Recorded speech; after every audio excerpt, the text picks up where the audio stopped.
తిరుమల శ్రీవారిని పలువురు ప్రముఖులు దర్శించుకున్నారు. వీఐపీ విరామ సమయంలో ఏపీ మినిస్టర్లు అనిత, సవిత, సంధ్యారాణి, పరిటాల సునీత, మహారాష్ట్ర ఎంపీలు రోహిణి, సుధానారాయణమూర్తి, తమిళనాడు బీజేపీ సీనియర్ నేత తమిళిసై వేర్వేరుగా స్వామివారిని దర్శించుకుని మొక్కులు చెల్లించుకున్నారు.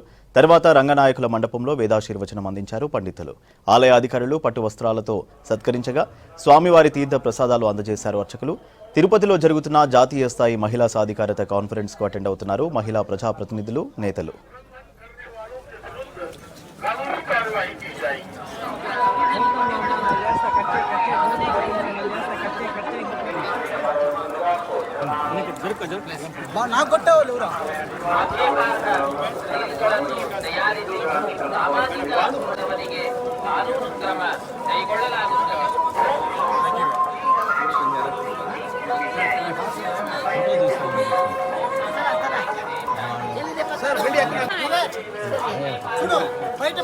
சட்டப்படி நடவடிக்கை எடுக்கப்படும் என திருமலை திருப்பதி தேவஸ்தானம் எச்சரிக்கிறது.